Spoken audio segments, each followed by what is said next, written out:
Et salut tout le monde, bienvenue sur ma chaîne Lorenzo High Tech. Comme vous avez pu voir dans la photo et dans le titre, aujourd'hui on va parler de télé, et notamment des télés de Samsung, parce que ça y est, on est en plein dedans, c'est le CES, et donc du coup vous avez toutes les marques qui montrent leurs nouvelles technologies, dont Samsung. Maintenant nous avons les nouvelles télés, les noms c'est tout simplement les Neo QLED. Donc qu'est-ce que c'est les Neo QLED? Je vais vous donner toutes les informations dans ces vidéos, je vais vous donner les caractéristiques, mon point de vue, est-ce que c'est intéressant, est-ce qu'on a un bond technologique par rapport au modèle précédent de l'année dernière. Donc je vais vous donner tout ça dans cette vidéo.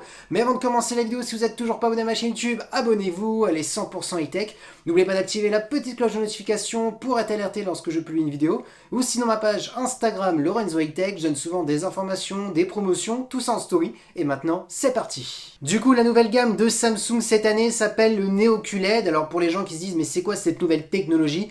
Attention, je vous arrête tout de suite, c'est pas une nouvelle technologie, c'est une technologie qui existe déjà depuis pas mal d'années, mais qu'on n'utilisait pas encore énormément au grand public. Il y avait TCL qui utilisait cette technologie depuis 1 an et demi à peu près, mais on n'entendait pas beaucoup parler parce que pour l'instant il y avait qu'eux qui l'utilisaient. Et tout simplement c'est le mini LED. Voilà, c'est quoi le mini LED? Tout simplement on reste toujours sur la technologie LCD, mais rétroéclairée par du mini LED. La différence entre le mini LED et le LED, en fin de compte, c'est 40 fois plus petit par rapport à une LED. Donc là, l'avantage de cette technologie, c'est d'avoir des noirs plus profonds, parce que du coup, vu que les LED, les mini LED sont plus petites qu'une LED classique, on va avoir beaucoup plus de zones sur l'écran, et donc du coup, plus de contrôle, et donc du coup, on pourra avoir des noirs plus profonds. On pourra essayer de se rapprocher par rapport à la technologie de l'OLED, même si l'OLED reste toujours bien au-dessus, mais on s'améliore. On voit que l'LCD s'améliore d'année en année, donc du coup, on aura plus de détails, on aura un peu plus aussi de luminosité, parce que c'est aussi la puissance, la force du mini LED. Bien entendu, Samsung, pour taquiner un petit peu tout le monde, et notamment pour taquiner la technologie OLED, ils disent bien que le mini LED, c'est comme leur ancienne télé de l'année dernière, le QLED, il n'y a aucun marquage, parce que c'est pas organique comme le LED. Donc voilà, ils garantissent toujours 10 ans anti-marquage. Donc voilà, ils veulent bien taquiner un petit peu le LED pour se dire, voilà, on se rapproche de plus en plus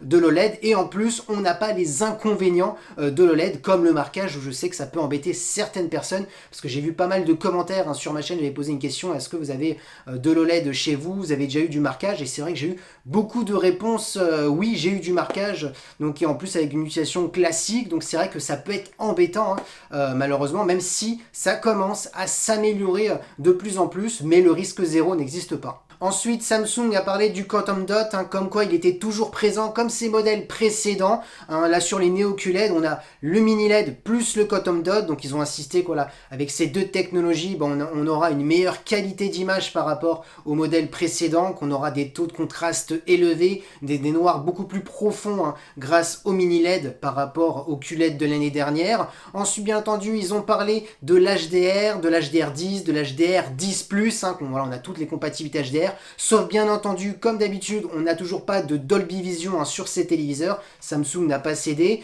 Et en plus, pour renforcer un peu plus, pour dire qu'ils auront plus de contenu par rapport à l'année dernière, ils ont fait un partenariat avec Amazon Prime. Donc du coup, on aura normalement tous les fichiers qui sont en 4K chez Amazon Prime devraient normalement passer en HDR10+, et peut-être aussi créer du contenu HDR10+. Et surtout aussi, là c'est les plus gros, ils ont signé un partenariat avec Universal, donc c'est pas n'importe qui, pour créer du contenu en HDR10+. Donc normalement, l'HDR10+ devrait encore survivre, parce que c'est vrai que souvent les gens se posent des questions: est-ce que l'HDR10+ va survivre face au Dolby Vision qui est un petit peu partout, qui est sur Disney+, qui est un petit peu sur Amazon Prime, qui est sur Netflix, Apple TV, donc qui sont un petit peu sur tous les services, où là l'HDR10+, il survole certains SVOD, certains films.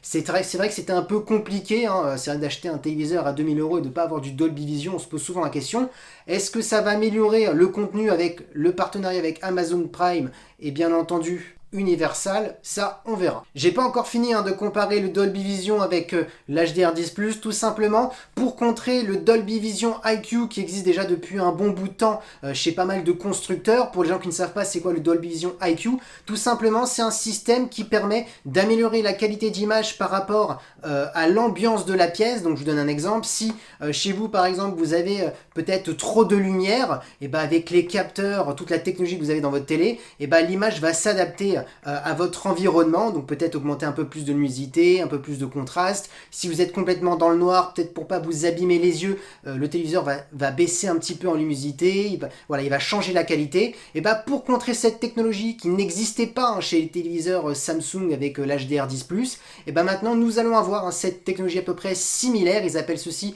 l'HDR10 adaptative, donc voilà, c'est très simple pour comprendre, donc qui va s'adapter à votre environnement, donc voilà, c'est pour contrer le Dolby Vision IQ.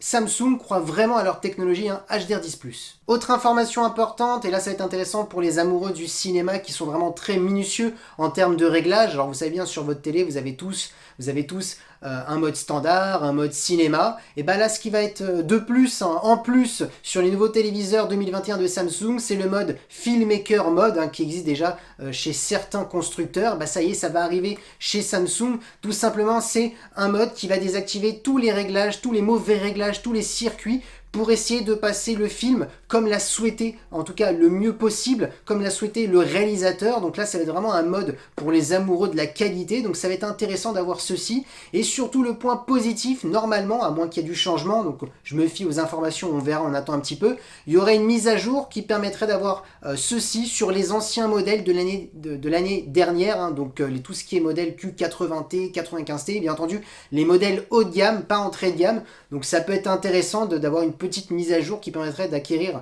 cette petite nouveauté même sur les anciens modèles. Ensuite, parlons d'une chose qui est importante, c'est le processeur, et comme chaque année, Samsung se vante de leur processeur parce qu'ils disent qu'ils travaillent énormément dessus et qu'ils s'améliorent d'année en année, et c'est vrai que souvent quand on voit dans les tests, il fait partie des meilleurs processeurs, notamment pour l'upscaling, donc voilà, parce qu'il fait un petit peu de tout ce processeur, notamment ils se sont vantés pour l'upscaling. Donc pour les gens qui ne savent pas c'est quoi l'upscaling, tout simplement c'est quand vous avez une source qui n'est pas adaptée, qui n'est pas en 4K, il va essayer de l'améliorer pour l'amener jusqu'à la 4K, et c'est vrai que jusqu'à maintenant, Samsung font partie des meilleurs, donc c'est intéressant, parce que notamment quand vous regardez la télé, actuellement les chaînes à la télé sont en Full HD, donc du coup ce processeur va essayer de l'amener vers de la 4K, et ça arrive, c'est bluffant, ça arrive quand même à tromper l'œil, donc c'est plutôt intéressant.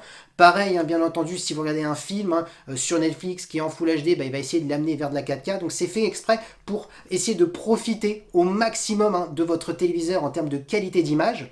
Ensuite, concernant son son, c'est un petit peu pour contrer le Dolby Atmos, mais comme chaque année, ils parlent de leur son OTS, qui en fin de compte un son qui permet d'optimiser la spatialisation du son. Donc voilà, je donne un exemple, si vous regardez un film d'action et vous avez une voiture qui explose de gauche à droite, vous allez avoir normalement la sensation dans l'écran, parce que le son sort par l'écran, d'avoir une sensation que la voiture explose de gauche à droite. Donc voilà, ils ont amélioré aussi cette année le son. Ensuite, avant de vous faire le petit bilan et de vous donner un petit peu mon avis, je vais vous donner comme les prix à peu près, alors qui circulent sur internet, les rumeurs, parce qu'il n'y a pas eu de prix officiel.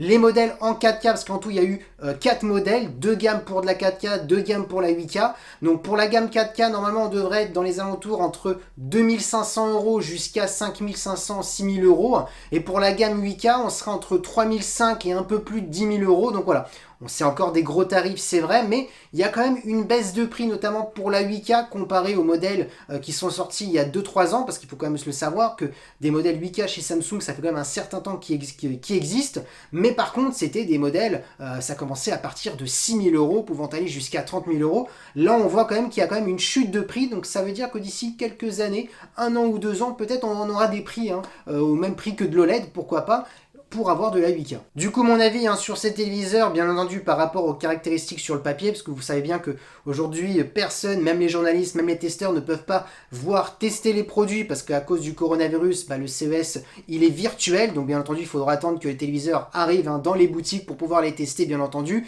Donc du coup voilà, ce que je peux vous dire, c'est que voilà, cette année le gros bond technologique, ça va être le mini LED, pour améliorer bien entendu la technologie LCD. Donc on voit que la technologie LCD s'améliore d'année en année, contrairement à l'OLED où ça s'améliore mais plus doucement, j'ai envie de dire. Donc là, pour quelqu'un qui a un téléviseur qui a été acheté l'année dernière en 2020, moi je pense pas que ça vaut le coup de sauter tout de suite sur cette technologie, parce que voilà, Samsung a déjà fait de très bons téléviseurs l'année dernière en 2020, notamment le Q80T ou le Q95T en 4K ou même en 8K, bien entendu.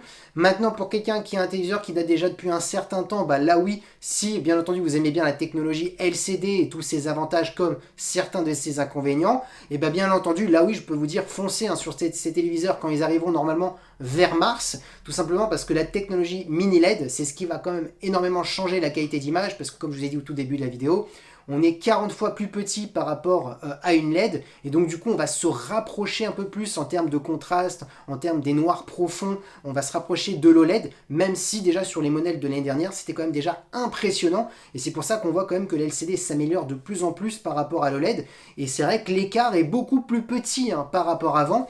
Ce que je peux voir aussi au niveau du marché des télés, je vois que l'OLED est un petit peu mis à l'écart cette année. Alors l'OLED existe toujours et existera je pense encore un bon bout de temps, mais c'est vrai que la place du mini LED cette année prend un peu plus de place que l'OLED, tout simplement je pense parce que voilà, comme vous le savez, les prix sont très très élevés au niveau de l'OLED, tout simplement parce que c'est LG qui produisent les dalles OLED et il n'y a que actuellement, et donc du coup vu qu'ils sont toujours en rupture de stock, et du coup les prix sont toujours ultra élevés, contrairement à l'LCD où il y a une grande demande, mais bien entendu on arrive à produire parce qu'il y a beaucoup d'usines un peu partout, donc du coup c'est pour ça que le prix est plus bas. Et le mini LED, ça coûte un peu plus cher à produire, mais c'est toujours plus simple que l'OLED. Et donc du coup, c'est pour ça que tout le monde s'oriente vers le mini LED, parce que bien entendu, il n'y a pas que Samsung. TCL, ça fait déjà quelques années qu'ils ont quelques petits modèles en mini LED, et cette année, ils vont encore annoncer d'autres modèles en mini LED. Vous avez notamment LG, qui sont premiers fournisseurs de l'OLED. Même eux, dans les milieux de gamme, vont avoir des télés mini LED. Je pense aussi Hisense et d'autres marques, bien entendu, parce qu'il va y avoir, à l'heure que je vous parle dans la vidéo, on est en plein CES, donc toutes les annonces sont en train de se défiler. Donc je pense que cette année, on va entendre beaucoup parler du mini LED, et on va voir beaucoup de combats mini LED vs OLED. J'allais vous laisser, mais je me suis dit, mais Lorenzo, t'as oublié un truc hyper important, et t'as oublié surtout la grande team des gamers. Et ben oui, pour les gamers, j'ai envie de vous dire, si vous avez le budget, bien entendu, c'est des téléviseurs qui sont parfaits pour le gaming. On va de la 4K jusqu'à du 120 images par seconde pour les modèles en 4K. Pour les modèles 8K, on peut aller jusqu'à de la 8K 60 images par seconde. Donc bon, déjà il faut avoir la carte graphique pour pouvoir jouer en 8K. Mais bon, voilà, pour vous dire que voilà, on est vraiment sur des téléviseurs qui sont faits pour le gaming, surtout qu'on sait que Samsung sont très très forts en termes de latence. Donc voilà, là c'est vraiment des téléviseurs qui sont parfaits pour le gaming. Et surtout aussi, je voulais rajouter une petite chose, un peu pour aider les gens à choisir un téléviseur. Parce que c'est vrai que souvent les gens disent, oui, c'est quoi le mieux, l'OLED ou le LCD ou le QLED. Et bien entendu, le QLED, c'est du LCD, c'est juste tous les termes à côté, c'est de nouvelles technologies qui permettent d'optimiser, en fin de compte, d'améliorer la technologie LCD, c'est juste du rétroéclairage. En fait, il n'y a pas de meilleur, en fin de compte, pour ma part. Il faut juste choisir selon, j'ai envie de dire, son environnement, selon son utilisation. Pourquoi je parle d'environnement ? Tout simplement, l'avantage de l'OLED, c'est les noirs profonds, les contrastes à l'infini, parce que chaque pixel est auto-émissif. Donc quand vous voulez un noir profond, le pixel s'éteint, donc du coup on ne peut pas avoir un noir plus profond qu'un pixel éteint, contrairement au LCD où c'est des blocs et vous avez plusieurs pixels et on éteint bloc par bloc, et c'est pour ça que des fois on a des petites fuites de lumière où le noir est un peu plus gris, et donc du coup voilà, c'est ça l'avantage de l'OLED et l'LCD, je fais un gros résumé, grosso modo. Par contre le désavantage de l'OLED, c'est la luminosité qui est beaucoup plus faible, donc c'est ça en fin de compte pourquoi je parle d'environnement, c'est ça le problème. Si vous voulez mettre votre téléviseur dans une pièce qui est énormément éclairée, pour ma part, l'OLED n'a pas sa place, vous allez en profiter que le soir parce que la journée, la qualité va être dégradée par la lumière ambiante de votre pièce, parce que c'est pas assez puissant pour ma part l'OLED, et je ne suis pas le seul à le dire. Et le problème, c'est si vous augmentez trop la luminosité de votre écran, il risque d'avoir du marquage, donc des brûlures sur l'écran. Donc moi je vous conseille pas l'OLED pour cette utilisation. Donc pour ma part, le QLED notamment de Samsung, c'est un peu le téléviseur un peu plus polyvalent parce qu'il est très lumineux et il s'adapte à n'importe quelle pièce. Donc la technologie LCD aujourd'hui s'adapte beaucoup mieux par rapport à l'OLED. Par contre, l'OLED, l'avantage, c'est les noirs profonds, les contrastes, les couleurs, un peu plus de détails.